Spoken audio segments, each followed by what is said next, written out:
None of you get it! Without a cure, I'm not Max Dillon!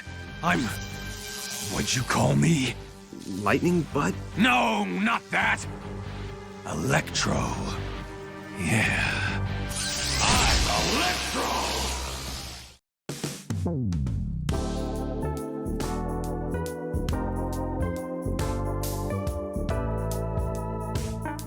Hello and welcome to Tismo Talks, a comic book podcast where I, the aforementioned Tismo, talk your ear off about my special interest, which just so happens to be comics and superheroes.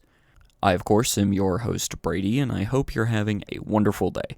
Today I'm continuing my review / breakdown / whatever the hell you want to call it of the Spectacular Spider-Man Season 1, Episode 2, titled Interactions. This episode was written by a man named Kevin Hops, with his most notable writing credits including some of my favorite episodes of Young Justice, like the Season 1 episode Downtime and the Season 2 finale Endgame. He's written 10 other episodes for that show, but he's also written for The Smurfs, Chippendale Rescue Rangers, and Animaniacs. The episode in question today was directed by Greg Weisman, of course, and a guy named Troy Adamitis. Believe that's how you pronounce his name. If it's not, then feel free to comment below if you know how to pronounce that name. And Jamie Thomason, of course, serves as voice director for this, as he is on all Greg Weisman superhero shows. The original date this episode aired was March 8th of 2008, and I really thought it was going to be later into the year than that, maybe like July or August or something, but no, it was right towards the beginning of 08, it was March. Do I think personally that this is a good follow-up to episode 1? Well, let's summarize the plot first, and then I'll go into that in the review segment. Before I go into all that, however, I just want to say if you haven't seen the show and truly care about spoilers, this is your warning that I will be spoiling not just this episode, but every single episode of the Spectacular Spider-Man throughout the summary and my review segment. I will as well be talking about things from the Ultimate Spider-Man comics, as again, those are the only Spider-Man comics I've read, so if you care about spoilers, consider this your warning.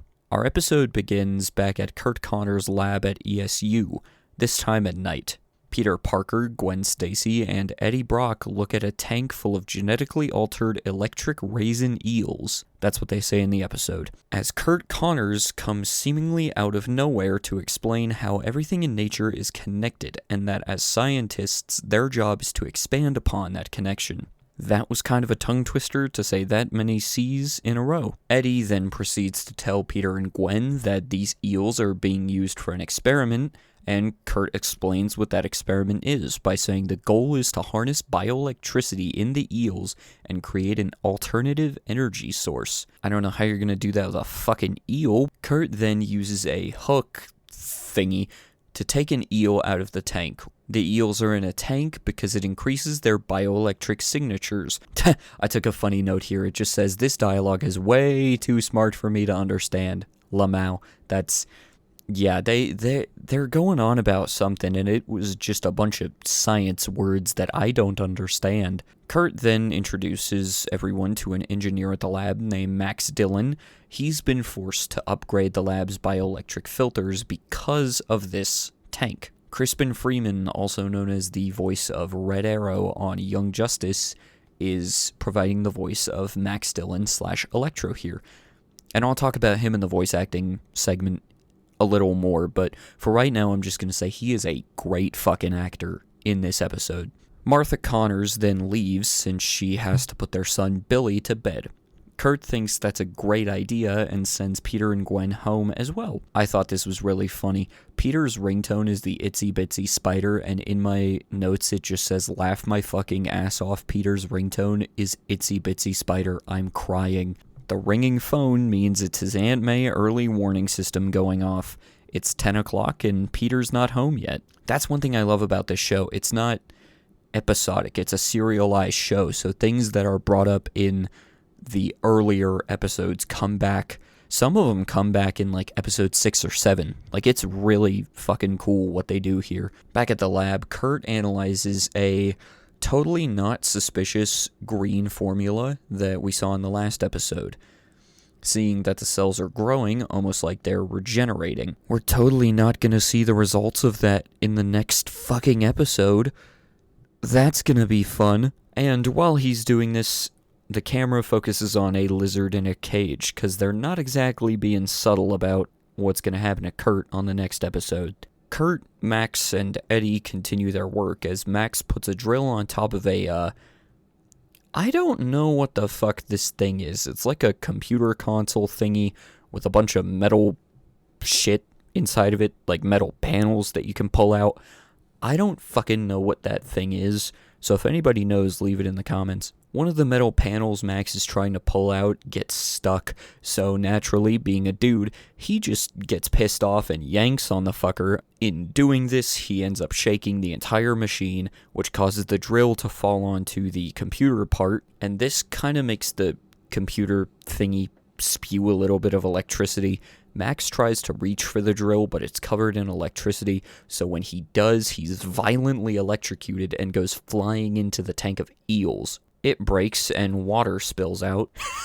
My note here just says, laugh my ass off, get shit on, Max. And here we cut to the intro, which, fun fact, I have a freckle on my right hand that is in the same place of Peter Parker's spider bite. If I remember, you'll see it on the video version of the podcast, which hopefully isn't fucked up this time, because last time I completely fucked that up, so I apologize to anyone who was listening on the YouTube version. This time it should look a little better. I have kind of a visual element now, because I finally figured out how to do waveforms on my editing software. And after one of the greatest intros in superhero cartoon history, we go to the emergency room, where Eddie and Kurt bring Max in on a gurney. He looks fine, but when Dr. Bromwell, the lead doctor, tries to check Max's pulse, he is shocked by electricity. Very shockingly. That's literally what it says in my notes. Kurt gives Dr. Bromwell a pair of rubber gloves and tells him that Max needs to be quarantined. Apparently I had a hard time spelling that word because my notes just say I can't fucking spell that word. It looks correctly spelled here and Google Docs doesn't flag it, so I must have got it right after a while. I can't remember, it's been a long time since I wrote these notes. Max convulses and becomes surrounded by electricity.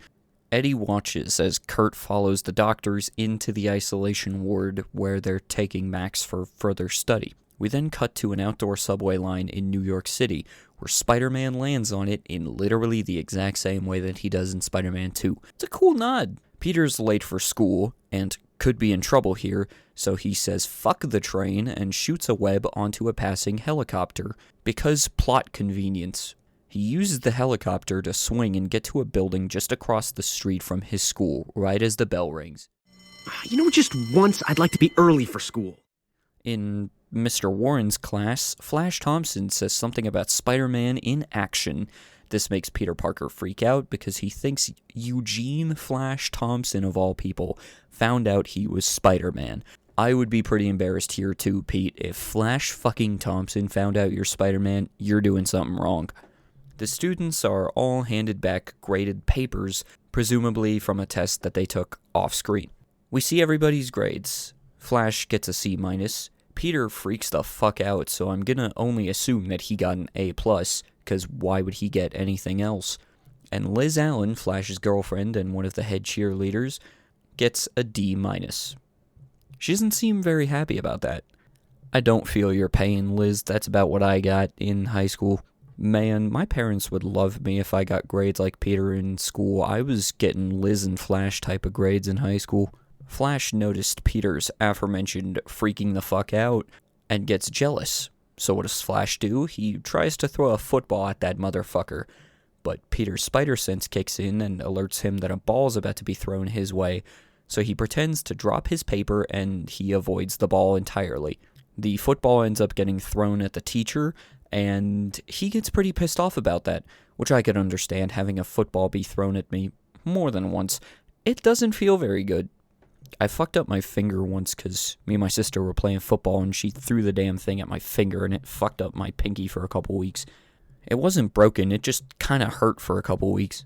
We then cut back to Manhattan General, where Dr. Connors and Dr. Bromwell tell Eddie that Max is completely fine, but Eddie should go see how his condition is for himself. Eddie enters Max's hospital room and sees him laying on the hospital bed in a fully green costume. He needs the suit because his body is constantly generating bioelectricity, and the suit contains it, as Dr. Connors tells Eddie. Kurt also tells Max they're working on a cure and he should rest. The bell then rings back at Midtown High, and Mr. Warren tells Liz Allen that because of her bad grades, she should get tutored by Peter Parker, who has the highest grades in the class. And Liz rejects this because she thinks Peter's a geek. Back at the hospital, Eddie and Max try to watch TV, but they can't, because Max's electricity is basically a walking cockblock for TV signal. Max naturally gets pissed off at this, as he planned to meet someone and have a life before all this happened, but due to his condition, he can't do that. Max then shoots electricity from his hands and leaves. In the outside diner of the Silver Spoon Cafe, Peter and Liz study biological systems and how they interact.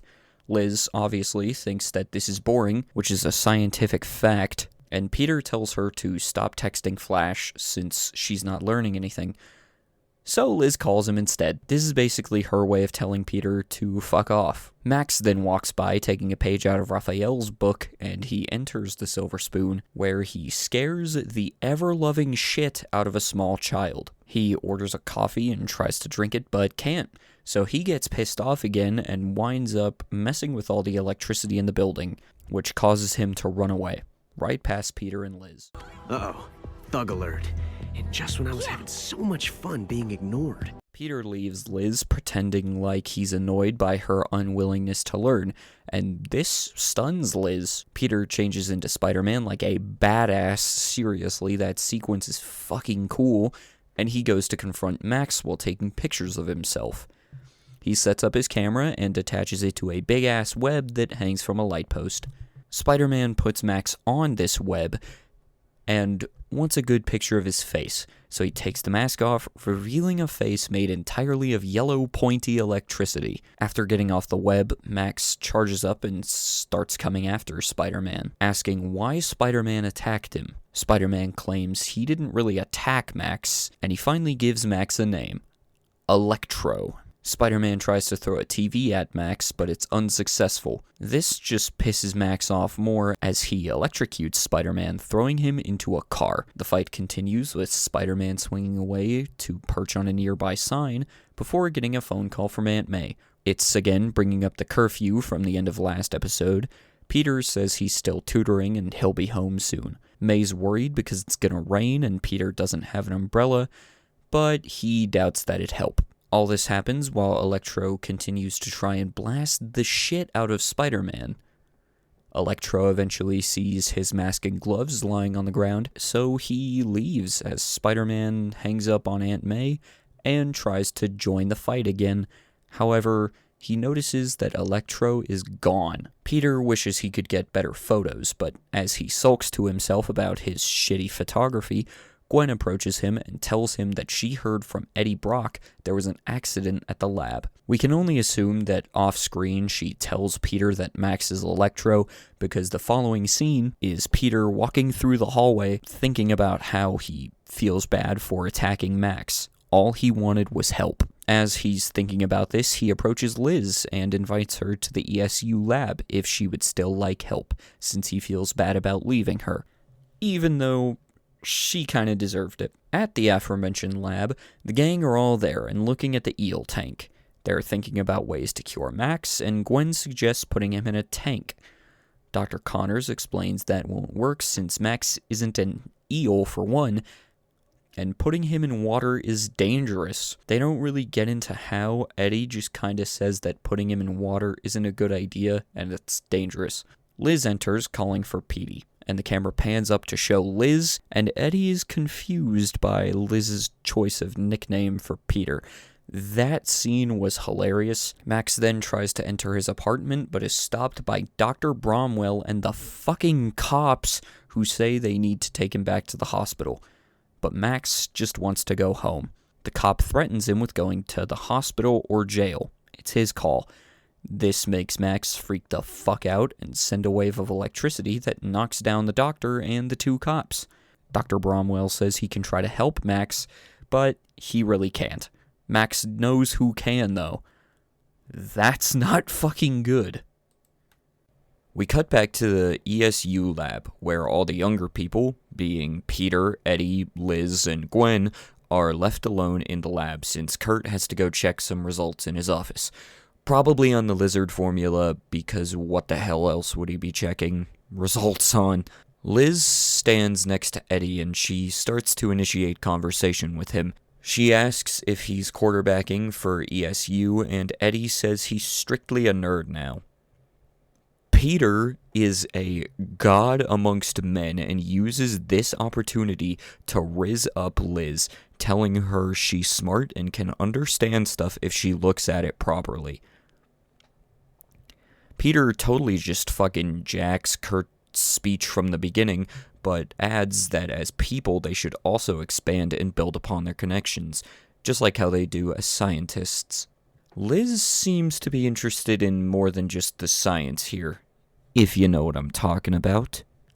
In Kurt's office, he tries to test the lizard formula on himself, no shock, but Martha interrupts him, reacting like she's caught him jerking off to porn, which is kind of funny. Kurt explains to Martha that what he's using is an experimental bioformula using altered lizard DNA. As Martha starts to freak out, the lights in the whole building start to flicker and a shot of electricity knocks the door off its hinges. Oh fuck. Max then enters, screaming for Kurt, but not in the way Martha does, as he asks the kids in the lab where Kurt is. When they don't respond, he gets pissed off and knocks a bunch of science shit like flasks and beakers right off the table. Kurt comes out of his office, and not the closet, trying to tell Max to calm down. This makes Max more pissed off, saying he can't take it anymore, and he tells Kurt that since he caused Max's condition, he has to fix it. Kurt says he's working on it. Kurt, however, says it's going to take time. Max tells Connors to fix him right as he shoots electricity at Connors.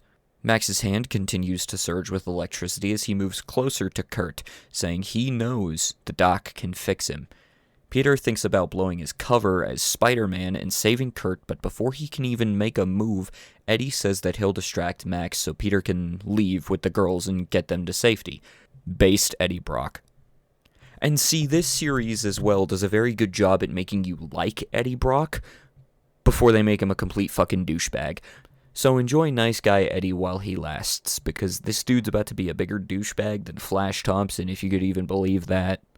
Eddie runs at Max and obviously gets shocked and tossed on his stomach, because Eddie is just a regular human for right now, and can't take on Max in his current form. But at least he made an effort. Peter escapes with Gwen and Liz and tells them to go inside a nearby building. As Gwen calls the cops, Liz turns around to look for Peter. Like Batman when he's done talking to Gordon, he's disappeared. Max continues to crash out because he thinks Kurt is lying about working on a cure for Max, which he probably is. As Max gets closer, Spider-Man descends from a web attached to part of the skylight and tells Max to take a chill pill. The shit's fucked as Max tries to blast the hell out of Spider-Man, but since he's got spider sense, he's able to dodge this. I'm not kidding you, my notes literally say, the shit's fucked. That's hilarious to me. Spider-Man then gets off his web and tries to apologize to Max, telling him that he knows he messed up and he'd like to try and help Max. Spider-Man has extended his hand for Electro to shake it, and Max then grabs that hand and shocks the shit out of Spider-Man, making him fall into the table Electro knocked a bunch of shit off of earlier. Max now embraces the name Electro, saying that without a cure, he's no longer Max Dillon, which you guys heard in the intro of this episode. Electro supercharges, and while Spider-Man averts his eyes, he sees Kurt's lizard gun that he was using to test the serum and inject himself with. Spider-Man throws a part of the now broken table at Electro, and he tries to, electrocute Spider-Man for a few seconds before he eventually succeeds when Spider-Man perches on a nearby wall. The Connors leave with Eddie, who is now injured, as Spider-Man ties Electro up with his webs. Spider-Man also puts a giant web around the door so that Electro can't escape, illustrating how intelligent Peter Parker actually is. They continue to fight until Electro takes his gloves off and blasts Spider-Man right out of the building. Seriously, he shoots a big fucking electricity blast and just knocks Peter completely through the building. It's kinda nuts. As they continue to fight more outside, Electro shoots a piece of a wall, and it almost lands on a guy who is taking photos on his flip phone. Spider-Man ends up saving that guy and quipping about how if the photos turn out well, he wants his cut. That scene is kind of funny watching it in 2024, just because I haven't seen a flip phone in a long-ass time. I also don't think I've ever used one, because that's how young I am. You're welcome, Ben and Andrew, if you're listening to this, for making you guys feel old. And this time, it wasn't on a monthly meetup. Anyway, Spider-Man puts on a rubber glove, grabs Electro, and literally throws him into the wall. I am not exaggerating. He swings off of a light post, grabs Electro by his collar, and throws that motherfucker into a wall. He had no ounce of hesitation in his body. Man just said, "Fuck you," and Electro went splat. Spider-Man then hangs upside down from the cell tower nearby and needs to think of a plan, since Electro is climbing up the cell tower and fast. As Electro shoots a beam of electricity off the cell tower, Spider-Man notices a nearby pool area. So he swings a web and kicks Electro into the pool. When Electro lands, the water evaporates and he's left unconscious. Back at Midtown High, Peter is approached by Liz, who asked what happened the night before. He says he tried to get help, but it didn't work. Peter and Liz flirt for a little bit, but unfortunately they're interrupted by douchebag McDickhole, aka Flash Thompson, who's wondering what Peter is doing that close to his girl. She pretends to be disgusted, and this pisses Peter off, so he leaves, going back to Harry and Gwen. Harry makes fun of Peter, but Peter says it's no big deal, since you can't control everything. We end in the now completely fucking destroyed lab, where Kurt picks up the lizard gun and puts it in his jacket. We see that the fluid is electrified, seemingly, and as Kurt leaves with his wife, we end the episode.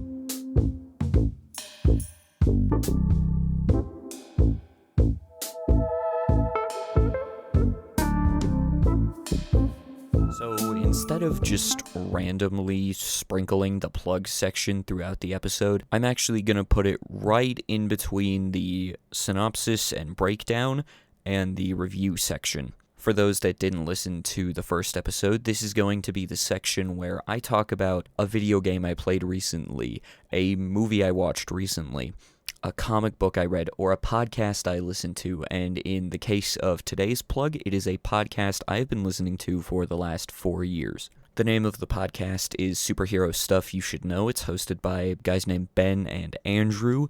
I have met them before through the Patreon monthly meetups. They're amazing dudes. I'm actually going to be working with Ben on a secret project that I can't really talk about right now, but when I can talk about it, I definitely will. They mainly cover DC content, which is how I got into listening to them because I'm a huge DC fan. They do reviews, deep dives, and breakdowns of various Batman animated movies, live-action movies, or just in general superhero movies. They also talk about unproduced scripts, which is how I found out about the podcast, and if you like that sort of lost media style content, you will definitely enjoy this show. I'll leave various different links from various different podcast platforms in the description below, as well as the show notes if you're only listening to audio on Spotify. So click that link and go listen to their show. And while you're at it, tell them that Brady or Chaku Milk sent you. I'm sure they'll appreciate the traffic. Anyway, back to the episode.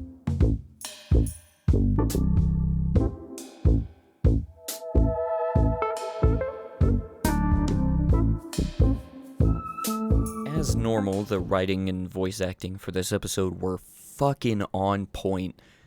They were, spectacular, you could even say. The comedy for Spider-Man was actually really good as well this time, but I found myself laughing more at the jokes in this one than I did in the last one, which doesn't necessarily mean that the first episode has bad humor.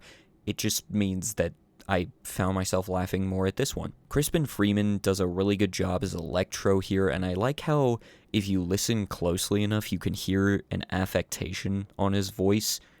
That's a really cool touch, and I didn't notice that until I was taking notes on the episode. Shouldn't surprise me that Crispin Freeman's good, though. He's good in everything he's in. I really like his performance as Red Arrow / Arsenal / Speedy on Young Justice. Peter's ringtone for the series when people call him being the Itsy Bitsy Spider is just a nice touch, and it's fucking hilarious to me. The Peter and Liz dynamic in this is also really, really good, and it has a good payoff when they get together in later episodes. Again, spoilers, if you're still listening and you haven't seen the show, what the hell are you doing? Go watch it. But yeah, I can't wait to talk about the episodes where they're actually together, because they are my favorite relationship on this show. I really like all the lizard shadowing that happens throughout the episode, though he's very underused in this series. They build him up a lot in this episode and a little in the last episode, only for his transformation to happen next episode, and then never again. There was supposed to be a direct-to-DVD movie that would feature Peter battling the lizard in Florida,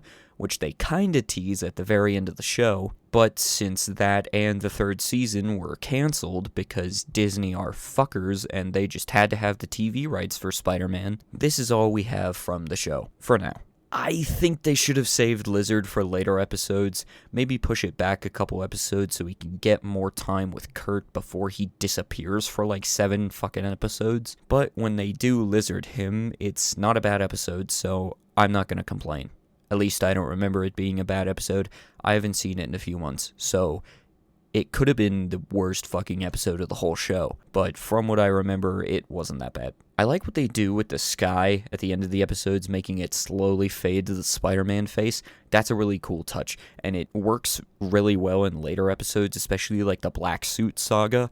It's so good there, because they do a lot of like slime symbiote effects, and in one episode it's like a web and they fade it to the black and white web. Of course, if you're listening to this part of the episode, you've seen the show before, so you would know that. The music is really good here, not just in this episode, but the entire show. I believe Lolita Ritmanis, I don't know if I'm pronouncing that right. Let me know in the comments what the right way to pronounce that is. They do a really good job with the music in this show. I really like it. The fight scenes in this episode in particular are fucking solid. Like, my favorite fight is the cell tower fight, because Peter's just like flipping around everywhere. He's hanging upside down. This episode was just packed to the brim with fight scenes, and I love every single one. Out of 5 wheat cakes rating for this episode, well, again, I'm going to have to give this one a solid 5 out of 5. This is a great episode and a great follow-up to the first one.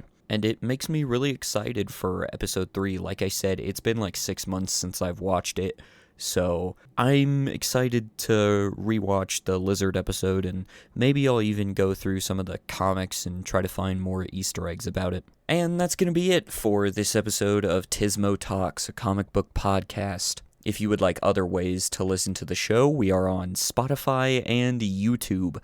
However, on the YouTube side, there's no real video version. It's just like a retro wave background with my voice and a waveform. If you would like to follow the show on social media, I am at Tismo Talks Podcast on Instagram and at Tismo Talks Pod on Twitter. However, I try to stay off Twitter, so I'm not really going to tweet that much on the account for the podcast. Hell, I don't even tweet on my freaking normal Twitter account. But if you would like to see what I am getting up to or anything like that, go follow that account.